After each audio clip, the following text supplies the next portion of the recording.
Deep seek के ऊपर एक बहुत बड़ा एलिगेशन है और ये ड्रामा रुकने का नाम नहीं ले रहा है। Chinese company DeepSeek says DeepSeek allegation चोरी के हैं इंडिया के द्वारा और इंडिया ने एलिगेशन लगाए ओपन एआई पर भी, वो भी बताऊंगा क्या कहानी है पूरी। इन शॉर्ट अगर आप लोगों को नहीं पता तो चाइना के डीप सीक ने मॉडल निकाला है R1 नाम का, जो कि ओपन एआई के ओवन मॉडल को बीट करता है बाय ह्यूज मार्जिन्स। अब ओपन एआई का मॉडल जो ओवन है वो $200 चार्ज करता है, तो ऐसे में ओपन एआई का नुकसान हो चुका है क्योंकि भाई R1 ने फ्री में मॉडल देकर ओपन एआई की मार्केट की धज्जियां उड़ा दी है। यूएस का स्टॉक मार्केट डाउन हो गया क्योंकि भाई जो पैसा उनकी इकोनॉमी में आने वाला था वो उनकी इकोनॉमी में नहीं आएगा क्योंकि R1 जैसा फ्री मॉडल यहाँ पर आ चुका है, प्लस एक राइवल कंपनी यहाँ पर आ चुकी है जो कि काफी बढ़िया कर रही है और वो चाइना की है। अब सैम ऑल्टमैन ने डीप सीक को चोर बताया, इंडिया की कुछ कंपनी ने सैम ऑल्टमैन को चोर बताया। क्यों, मैं आप लोगों को बताऊंगा। आप लोगों को एक रेडिट थ्रेड दिखाऊंगा और आप लोग खुद डिसाइड करना कि क्या जो चोरी के ये एलिगेशन है वो सही है कि नहीं। मतलब उसको देखकर आपको लगेगा हाँ भाई ये तो पूरा चैट जीपीटी का कॉपी मारा हुआ इन्होंने। बहुत कुछ है मेरे पास आप लोगों को दिखाने के लिए।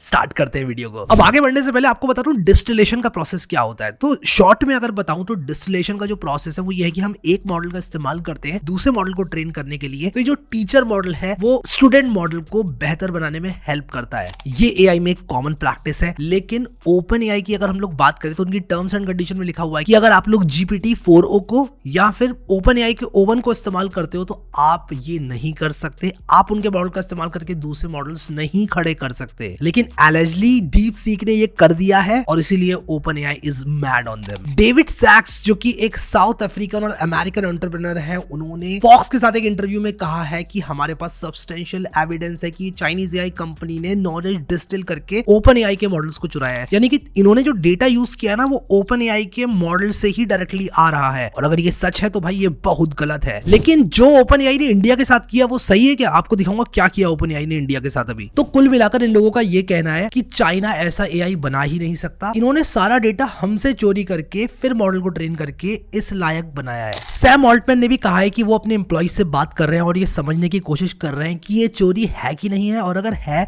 तो किस लेवल पर इन्होंने ओपन एआई के आउटपुट्स को यूज किया है। मजे की बात यह है कि माइक्रोसॉफ्ट ने भी इस बात की पुष्टि करी है कि ओपन एआई के ओवन मॉडल को बहुत ही हेविली बल्क में हिट किया गया था through APIs to scrape large amount of data, और इसीलिए यूएस ने इस मॉडल को एक कॉपी कैट मॉडल बोल दिया है। सच कितना है तो सामने आ ही जाएगा, और चाइना पर बहुत बड़े चीटिंग के एलिगेशन इस टाइम पर लगाए जा रहे हैं। अब आयरनी क्या है, मतलब विडंबना क्या है, ये सुनना आप लोग ध्यान से सुनना ये वाली बात मेरी। ओपन एआई कह रहा है कि चाइना चोर है, ठीक है, डीप सीक चोर है, कह रहा है कि भाई हमारा डेटा चुरा लिया तुमने हमारे मॉडल का आउटपुट चुरा लिया, ठीक है, इन्होंने बोला। लेकिन आप एक बात बताओ मुझे, जो ओपन एआई के इतने बड़े बड़े मॉडल्स हैं जो कि हर चीज का ज्ञान रखते हैं, सब कुछ उनको पता है एक एक चीज के बारे में, वो डेटा कहां से आया? In fact Indian news firms of Ambani Adani ने कॉपीराइट बैटल इनके खिलाफ जो है चालू कर दी है। उन्होंने बोला है कि भाई ओपन एआई ने हमारे डेटा को स्क्रैप किया, हमसे बिना पूछे, और अपने मॉडल्स को ट्रेन कर लिया, तो ये क्या सही है? अब ओपन एआई तो बड़ा ऐसे बन के आ रहा है कि भाई हमने इतनी मेहनत करके मॉडल ट्रेन किया, डेटा कलेक्ट किया, अब इन्होंने हमारा डेटा चुरा लिया। अब अगर बात डेटा की चोरी की है तो इसका जवाब भी इनको देना पड़ेगा, और ये चोरी शायद थोड़ी ज्यादा बड़ी है एक मॉडल का आउटपुट चुराने से। अब मैं आप लोगों को रेडिट का एक ऐसा पोस्ट दिखाऊंगा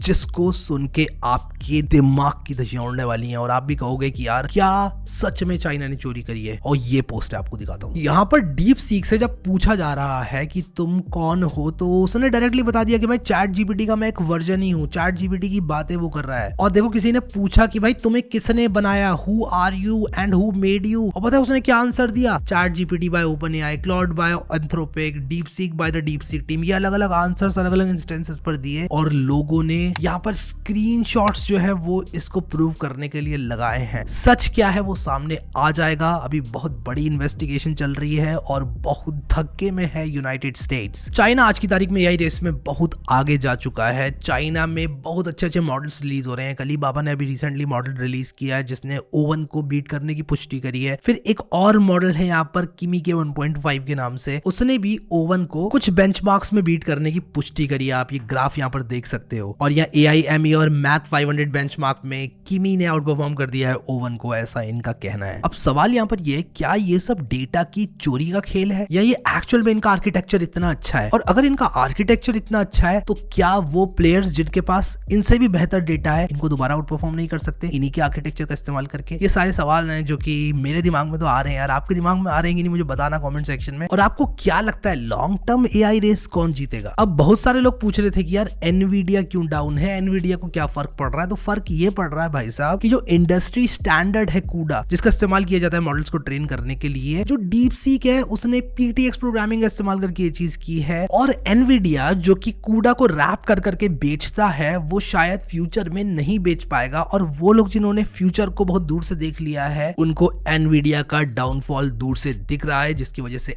एनवीडिया का स्टॉक कुछ इस हालत में आ चुका है कि देख रहे हो आप कैसे कैसे स्टीप फॉल्स हम लोगों को देखने को मिल रहा है एनवीडिया के स्टॉक में। अब यहाँ पर एक मजे की चीज ये है कि सैम ऑल्टमैन से बहुत पहले पूछा गया था कि क्या अगर 3 इंडियन एंटरप्रेन्योर्स ओपन एआई के जैसे फाउंडेशनल मॉडल्स बनाने की ट्राई करें तो क्या वो कुछ सब्सटेंशियल अचीव कर सकते हैं? तो पता है सैम ऑल्टमैन का जवाब क्या था कि भाई हमसे तुम कम्पीट नहीं कर सकते और अगर तुम हमसे कम्पीट भी करोगे ना ये तुम्हारी बेवकूफी होगी। कुछ इस तरह का उन्होंने रिस्पॉन्स दिया था। मैं आप लोगों को क्लिप दिखाता हूँ। Where is it that a team from India, 3 super smart engineers with, not 100 million, but let's say 10 million, could actually build something truly substantial?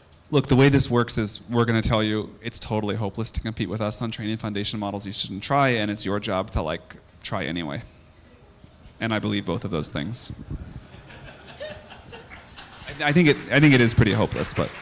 और ये जो क्लिप है ये बहुत अच्छा उदाहरण है इस बात का कि कॉन्फिडेंस बहुत अच्छा होता है लेकिन ओवर कॉन्फिडेंस बहुत बुरा होता है, घमंड बहुत बुरा होता है। और डीप सीक ने इनका घमंड तोड़ दिया है। अब अगर आप platform.deepseek.com पर जाते हो तो ये वेबसाइट भी डाउन पड़ी है, कुछ ऐसा देखने को मिलता है हमको। अब अगर ये अटैक्स यूएस से करें तो भाई ये भी तो गलत है। अब एक बात तो यहाँ पर साफ है, डीप सीक ने कुछ भी किया हो, इनका डेटा चुराया हो, कुछ भी किया, उन्होंने मॉडल को भाई ओपन सोर्स किया है, उन्होंने पेपर दिया है आपको। ऐसा नहीं है कि मॉडल बना के बैठ गए घर में अपने, वो ऐसा नहीं किया उन्होंने। आपके पास उनका पेपर है, आपके पास उनका कोड है, सब कुछ है, आप कर सकते हो ट्रेन अपने मॉडल्स को और चेक कर सकते हो भाई कि आर्किटेक्चर में कितना दम है, उनके डेटा में कितना दम है, डेटा कहां से आया, ये सब आप देख सकते हो। एंड अगेन ये जो काम किया है ना इन लोगों ने, ये बहुत बड़ा काम है, इतना आसान नहीं होता। अगर आप ये भी इल्जाम उन पे लगाओ ना कि भाई चोरी करी है, उन्होंने डेटा चुरा लिया, ओवन का आउटपुट ले लिया, तो भाई ओवन का आउटपुट तो सबके पास था, पहले से उन्होंने करके दिखाया कुछ, तो वो सबसे ज्यादा मैटर करता है। और ये सब बातें बात की रह जाती है कि यार तुमने ओवन का आउटपुट यूज किया, ये किया, वो किया। मतलब मैं ये नहीं कह रहा हूँ कि गलत करना ठीक है, मैं ये कह रहा हूँ कि कुछ करके तो दिखाया ना उन्होंने। आपका क्या कहना है इस बारे में मुझे बताना कमेंट सेक्शन में। और वो सारे लोग जो कि मेरे डीएम करके इस मसाले के बारे में बता रहे हैं और डिस्कशन कर रहे हैं, मजा आ रहा है यार बहुत ज्यादा इंस्टाग्राम डीएम्स में मुझे आजकल। सो आई होप कि आप लोगों को भी मजा आ रहा है और इस तरह के वीडियोस अगर आप देखना चाहते हैं, अप टू डेट रहना चाहते हैं न्यूज के साथ, तो मुझे बताना कमेंट सेक्शन में। अभी के लिए इस वीडियो में इतना ही guys. Thank you so much guys for watching this video and I will see you next time.